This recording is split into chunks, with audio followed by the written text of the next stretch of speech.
Recently, I've been on a little bit of an Italian job, painting up a whole bunch of Warlord Games models for bolt action, but I also just picked up some Wargames Atlantic models, and so that gives me the opportunity to compare.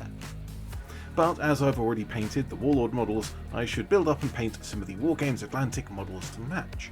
Both kits have gone with making the legs and torso as a single piece, which is fairly common in modern plastic kits. The Atlantic ones, however, have a pudding base, just a splodge of plastic around the feet, with no additional base included. The Warlord have no such pudding base, instead they have a separate plastic 25mm base for each model. The arms are also similar but subtly different. In both kits, the right arm, right hand and rifle or other weapon are all moulded as one piece. This has its pros and cons. The advantage is that it's very easy to glue things together and everything lines up because it's one piece. The disadvantage, however, is that it massively limits the options in the kit. This arm has to be in this pose with this particular weapon, and any modification you want to make to it requires carving away so much that you're essentially carving your own new part. The left hands are different, however.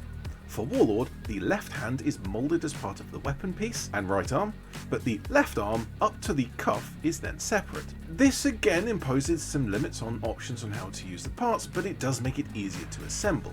If you see, my NCO on my Warlord model here has the same right arm as this other model, but to have him not holding the rifle with his left hand, I had to shave away the fingers from the forestock of the rifle, which was kind of fiddly, but I did manage it in the end.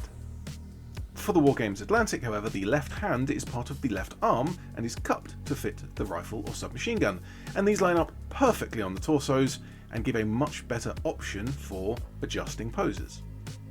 I made almost the exact same NCO on the Atlantic kit as I had with my Warlord, but I didn't have to shave any fingers away. The heads are a much different style between the two kits. The Warlord has a ball joint, and I really like this, as it looks good from almost any angle and you can have nearly the full range of motion to position the head looking in different directions. The Atlantic ones are a design that I haven't seen before. The neck and the throat are part of the torso and are very much pointed straight forwards. The head then has a corresponding cutout to fit them into place, and they look well enough if you position them pointing forwards as intended, but look really strange when pointed even slightly to the side. The Atlantic kit then earns a whole bunch of points back for the head options. Warlord make 3 separate sprues, each sold as packs of a single type. So if you want to make a focused force of only Bersaglieri or only Alpini, you get the appropriate box and you're happy. But if you want to make a mixed force like I like to use to represent different units, you sort of have to buy individual sprues here and there and whatever to build them up. Now, Warlord does offer the option of different sprues. Wargames Atlantic, however, has far more head options on the same sprue, and when it comes to the Bersaglieri, the plume is a separate piece, and this lets you use the helmets for regular soldiers, or with the plume for Bersaglieri, and there's also Alpini heads and caps, of which there are enough for all of the models. The Warlords do include a couple of caps and fezzes on every type of sprue, but only 2 or 3, and this gives a good option to have like the odd models stand out or for officers. I wanted to add some Bersaglieri to my squad, and so I made them up with the plume on the pith helmet. As I wanted them to match-ish my original ones, I had a look at the accessories as well. The Warlord models have a canteen moulded onto the torso with a few other bits on the sprues separate. Wargames Atlantic, all of the bits are separate, and so I glued on the canteens. I'll keep the gas mask bags, bayonets and all those other things for some other squad. What I noticed at some point, however, is the rucksacks, which the Warlord kit doesn't have an option for at all, the Wargames Atlantic does. However, the straps of the packs are moulded onto the torso, which looks great if you wanted to use them, and I will be using the rucksacks for my Alpini later on, but I don't want to use them for my Bersaglieri. Unfortunately, I didn't notice this until I'd already built the models, and so I had to very carefully shave these down, which actually wasn't that big a deal and went fairly smoothly. Now that they are built, I can paint up the Wargames Atlantic to match my Warlord models. For anyone who's seen me paint bolt-action infantry before, you will know that this is going to be a very easy, quick, and it would look passable at best when finished type of paint job. The model's got a tan prime with an ochre undershot. Imagine a reverse zenithal where you paint the darker colour from below rather than the lighter colour from above.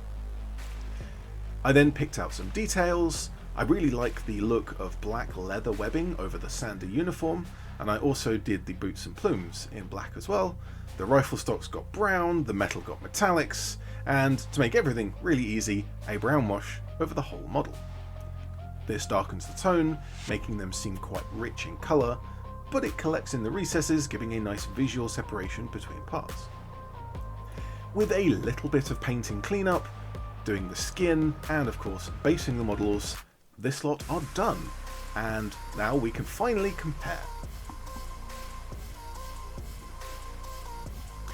The first point that a lot of people will be interested in is, do the models compare close enough to be used together? And I think they are.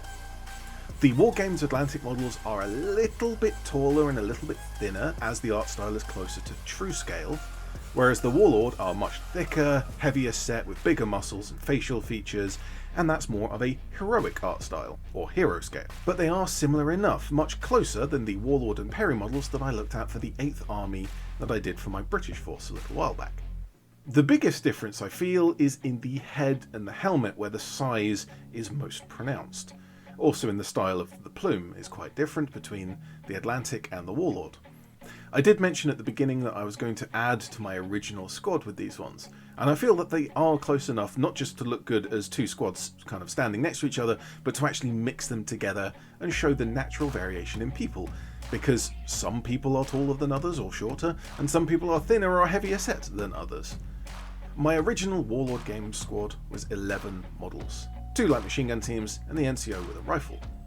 My new ones are 6 models, 5 riflemen and an NCO with a submachine gun. And I can use them separately as I built them, or I can shift over all of the Warlord riflemen and have a little light machine gun squad and a bigger mobile squad, and I think this is the more practical way of doing things. However, with the new Case Blue supplement for bolt action, there is another option. I can have a full mob of 16 models, and that is far too many models, far too many points. That's over 200 points for a veteran squad. But it might be fun to use someday. I did check out some other things comparing the sprues, and I'll chuck it in here at the end. As the arms are of different thicknesses, I tried putting some Warlord arms on an Atlantic torso, and it's fine, sort of. If you needed to bulk up on models, this might not be an issue, but for your nice frontline fancy ones, this is a little strange. Far worse is the fitment of heads, as I mentioned earlier. These are quite a different size, with the Warlord heads being quite hero scale and the Atlantic ones being quite a bit smaller. I will quickly mention the weapon options on the sprue, even though they are pretty similar. The Warlord has 6 rifles and carbines for every 6 models, so if you wanted to make everyone with rifles, you would have to mix up these kind of the different barrel lengths, but it can be done. The Wargames Atlantic have 8 for 6 models, and so you can equip everyone with long rifles, but you can have some carbines if you wanted to mix those in. Both kits have 2 Beretta submachine guns per sprue. Warlord has 2 Breeder light machine gun, whereas the Atlantic has just 1, and this is fine. You're not going to be using a lot of those generally, but only having 1 Breeder does limit poses perhaps as they're molded onto the arms. If they were separate, you'd have more options for poses. After that, the Warlord sprues include no additional weapons, even though their older kits would have some smaller weapons teams, sniper, anti-tank rifle, light mortar, whatever. None of that is present here. The Wargames Atlantic doesn't do much better, but it does have 1, because there is a separate smaller sprue, of which you get 2 of, and this is the Officer's Options, and you get some Officer's Options on the Warlord Games sprue as well, but for Wargames Atlantic it includes a medium machine gun. Well, it's called a heavy machine gun because at the time it was on a tripod, and that was the definition in the interwar period and up to World War II, but in modern terms, a rifle caliber machine gun on a tripod puts it in the medium category today. I originally thought that this was a generic gun because it didn't really match the Breeder M37 machine gun, so I cut it about a bit to give it more of a boxy shape. And I did have to remove the hands from the grips. Give me more options of guns without hands and hands without guns. I want options. However, once I'd done all of that, I found the Forgotten Weapons video of the Fiat Revelli 1914, which looks very much like the receiver of the plastic kit, and in that video is also mentioned an updated 1935 pattern, and hey, would you look at that, that's the gun in the Wargames Atlantic kit. I shouldn't have modified it. Well, too late, I've done it now. And the reason I cut the hands off and put it on a separate base is that I can use any model to be the crew for the medium machine gun. And when I'm not using the machine gun, I can use those infantry models to be assigned to another weapon or a rifle squad, whatever I need for that particular game. In conclusion, I like both kits, and most of my complaints apply to both. The moulded on hands, the lack of heavy weapons, but those aren't really important overall. I would say that the Atlantic necks aren't quite what I like. I prefer the ball joint on the Warlord kits. Both kits are nicely sculpted, in slightly different styles, and from a technical point of view, very well moulded. The Wargames Atlantic are a little cheaper. Warlord Games is 30 models for £35, Wargames Atlantic are 32 because of the officer sprue for £25. I don't think either kit is a poor choice, and really it comes down to your preference. I, as I have said in my Perry and Warlord comparison video, quite like variety, and so I like having them mixed together. But let me know what you think in the comment section below. I find them quite suitable mixed up, but you might disagree. It is an art style choice after all. But these lads can go away until I finally get to use my Italians in a game. Soon, I hope. Soon. But for now, I'm ED-SKaR, always will be, and thank you very much for watching.